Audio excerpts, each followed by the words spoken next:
The history of creationist thought. So the creationists approached the scientists and they went up to them and went, "Hey, scientists, it seems a bit unfair how your theory of evolution is taught in science at schools, but our theory isn't." And the scientists went, "Oh, OK, what's your theory?" They went, "Well, no, you go first." So the scientist said, "Well, I suppose our theory is this. We believe the universe has existed for 16 billion years. The Earth formed 4.6 billion years ago, and it was initially barren of life for the first 0.6 billion years. But then slowly amino acids formed, and eventually the amino acids flooded the oceans, and they grew and they grew and they expanded and they expanded, and eventually they formed into unicellular organisms. And the unicellular organisms that are best adapted to survive, they managed to thrive, and eventually they became multicellular organisms. And the multicellular organisms that are best adapted and survived all the atmospheric and the different weather changes, they grew and they grew and they grew, and thus we end up here." And the creators went, "Oh, right, it's quite good, that." "Well, yeah, it's just our theory. Anyway, what's your theory?" Went, "Well, our theory is this. Magic man done it." "Sorry?" A magic man done it." Magic man done it isn't science." "Really?"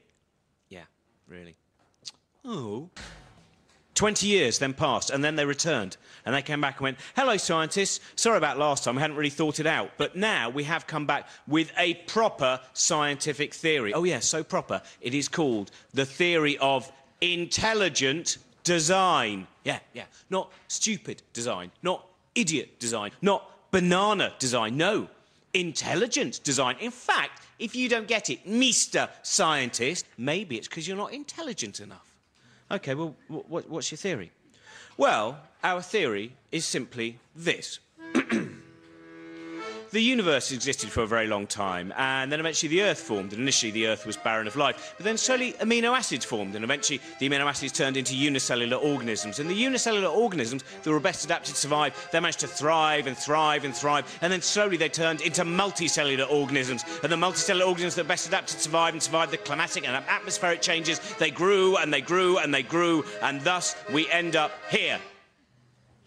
And the scientists went, "Oh, well, that's pretty good." "Thanks very much. Yes, it is."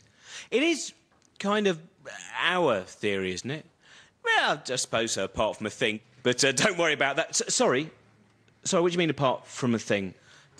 Yeah. What's the thing?"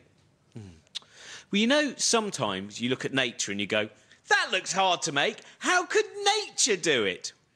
"Mm-hmm. Well, we think in that situation there was some kind of force." "Well, what kind of force?" "Just a force, really, like a bangy force or something." "No, what kind of force?" "You know, maybe a pushy force, a growy force." What kind of force?" "You know, one of them forces, like forcey force, something like that." "What kind of force?" Just force." "What kind of force?"